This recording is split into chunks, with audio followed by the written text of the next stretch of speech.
wabarakatuh. Saya Zulkifli, Kepala Dinas Pemberdayaan Masyarakat dan Desa Provinsi Kalimantan Selatan. Pada kesempatan ini saya ingin memberikan gambaran tentang bagaimana proses reformasi birokrasi dan budaya kerja serta capaian kinerja daripada Dinas Pemberdayaan Masyarakat Desa Provinsi Kalimantan Selatan. Sebagaimana kita ketahui bahwa Undang-Undang Nomor 23 Tahun 2014 tentang Pemerintahan Daerah menjelaskan bahwa pemberdayaan masyarakat dan desa itu merupakan suatu urusan wajib non pelayanan dasar. Nah, menyikapi daripada undang-undang tersebut, pemerintah daerah telah menelurkan peraturan daerah nomor 11 tahun 2016. Kemudian di aturan pelaksanaannya juga dengan peraturan gubernur nomor 72 tahun 2016 tentang SO3 pemerintah Provinsi Kalimantan Selatan. Dinas Pemberdayaan Masyarakat dan Desa Provinsi Kalimantan Selatan akan menyampaikan reformasi birokrasi, budaya kerja, dan capaian kinerja. 1. Penataan peraturan perundang-undangan. 2. Manajemen perubahan. 3. Penguatan organisasi. 4. Penataan tata laksana. 5. Penataan sistem manajemen sumber daya manusia. 6. Penguatan akuntabilitas. 7. Penguatan pengawasan. Dan yang ke-8, peningkatan kualitas pelayanan publik. Disadari bahwa prinsip manajemen berbasis kinerja mengharuskan setiap pemangku kepentingan mempertanggungjawabkan kinerjanya yang mencakup keberhasilan dan kegagalan program serta kegiatan yang telah diamanatkan, sehingga perlu dimanifestasikan capaian kinerja yang berhasil dicapai oleh Dinas Pemberdayaan Masyarakat dan Desa pada tahun 2019 ini, yaitu 50 desa atau sebesar 2,68%. Selain itu, outcome yang berhasil dicapai yang dilakukan oleh Dinas Pemberdayaan Masyarakat dan Desa diantaranya: 1. Dinas Pemberdayaan Masyarakat dan Desa telah melakukan perlombaan desa dan kelurahan. Pada tahun 2019 ini, Desa Bumi Jaya, Kecamatan Plehare, Kabupaten Tanah Laut terpilih sebagai pemenang 1 tingkat Provinsi Kalimantan Selatan dengan hadiah uang senilai 30 juta. Dan setelah bersaing di tingkat regional 3 yang meliputi provinsi-provinsi yang ada di Pulau Kalimantan dan Sulawesi, alhamdulillah berhasil keluar sebagai juara harapan 1 di tingkat desa. Yang kedua, Dinas Pemberdayaan Masyarakat dan Desa telah melakukan workshop profil desa dan kelurahan. Selanjutnya, desa dan kelurahan yang ada di kabupaten kota di Kalimantan Selatan telah memasukkan data profil desa dan kelurahannya ke dalam sistem aplikasi Prodeskil, yang mana sebelumnya kesulitan bagi desa-desa di dalam memasukkan ataupun menginput data-data dimaksud, baik profil desa dan kelurahan. Dari Kementerian Dalam Negeri yang sudah mengupload data desa ke sistem ini sebanyak 1.449 dan kelurahan. Selanjutnya, Dinas Pemberdayaan Masyarakat dan Desa telah melakukan workshop penataan produk hukum desa. Hasil yang diperoleh meningkatnya aparatur desa yang memiliki kemampuan menata dan membuat peraturan desa.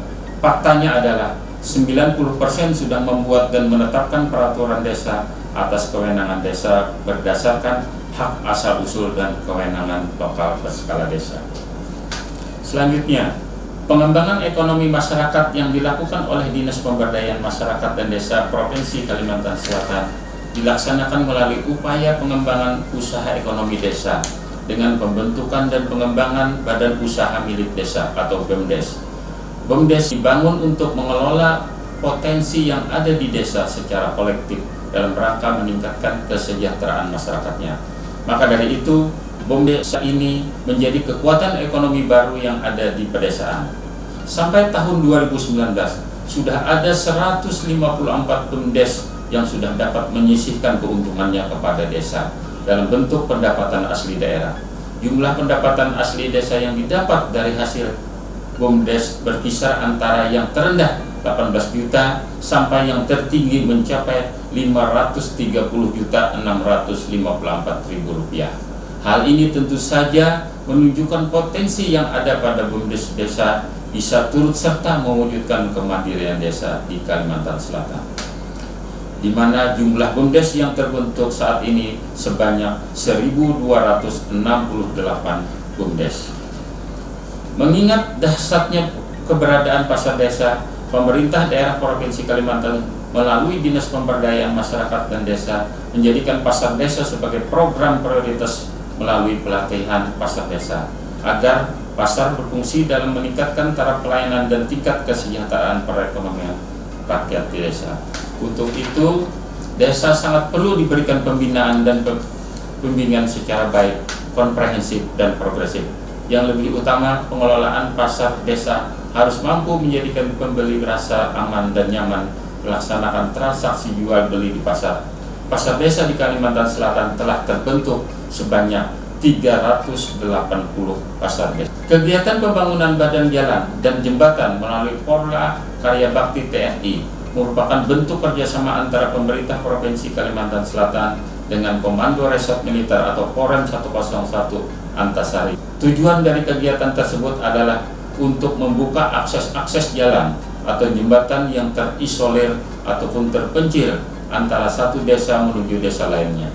Bentuk kerjasama antara pemerintah Provinsi Kalimantan Selatan dengan Tentara Nasional Indonesia dan seluruh masyarakat bertujuan untuk meningkatkan kesejahteraan masyarakat dengan pembangunan infrastruktur kawasan di pedesaan. Dinas PMD juga telah melakukan pembinaan dan pelatihan penerapan teknologi tepat guna. Penerapan teknologi tepat guna pada alat penjernih air yang dibuat oleh dan dikembangkan di Desa Jejangi Timur, Kabupaten Baritokuala oleh Kepala Desa dengan sistem plat baja dan material lainnya yang bisa dipakai di pedesaan untuk memenuhi kebutuhan air bersih yang jauh dari jangkauan PDAM dengan biaya yang lebih murah hingga bisa dianggarkan oleh pihak desa, baik Pamsimas maupun dana desa untuk memenuhi kebutuhan rumah tangga, bahkan bisa untuk kolam ikan serta tumbuhnya hidroponik. Teknologi tepat guna dari Desa Danda Jaya yang merupakan juara 1 tingkat Provinsi Kalimantan Selatan mendapatkan uang pembinaan sebesar 9 juta rupiah dan masuk 10 besar lomba teknologi tepat guna di tingkat nasional. Posyantek Tanah Laut mendapatkan uang pembinaan sebesar 10 juta rupiah. Di Kalimantan Selatan terdapat desa wisata yaitu Desa Tibingan Lama. Pada tahun 2019, upaya pengembangan dan sinergisitas Dinas Pemberdayaan Masyarakat Desa dengan instansi terkait semakin diintensifkan, dan hasilnya adalah Desa Tibingan Lama berhasil meraih predikat terbaik keempat di tingkat nasional dan uang pembinaan sebesar 7 juta rupiah dan bantuan program di tingkat desa senilai 400 juta rupiah dari Kementerian Desa dan PDI. Dari hasil kegiatan dan program yang telah dilakukan Dinas Pemberdayaan Masyarakat dan Desa, dibuktikan adanya peningkatan pendataan status indeks desa membangun, yaitu pada tahun 2019 di Kalimantan Selatan telah terdapat 4 desa mandiri, 110 desa maju, 1193 desa berkembang, dan 516 desa tertinggal, dan 40 desa sangat tertinggal. Hal ini merupakan keberhasilan peningkatan status desa dari tahun yang sebelumnya, yang merupakan peningkatan sangat signifikan dibandingkan tahun-tahun 2018. Nah, demikianlah beberapa capaian-capaian kinerja yang merupakan outcome dari hasil kinerja ataupun capaian kinerja dari Dinas Pemberdayaan Masyarakat dan Desa. Tentu saja semua yang dilakukan ini harus melalui suatu sistem yang telah diatur melalui peraturan perundang-undangan, dan salah satunya menganut prinsip-prinsip good governance, di mana transparansi dan partisipatif itu merupakan hal yang dikedepankan di dalam melakukan suatu pekerjaan. Demikian gambaran yang dapat kami sampaikan dari proses pelaksanaan akuntabilitas ataupun capaian kinerja dari Dinas Pemberdayaan Masyarakat Desa Provinsi Kalimantan Selatan tahun 2019. Dinas Pemberdayaan Masyarakat Desa bergerak strong benua pro rural.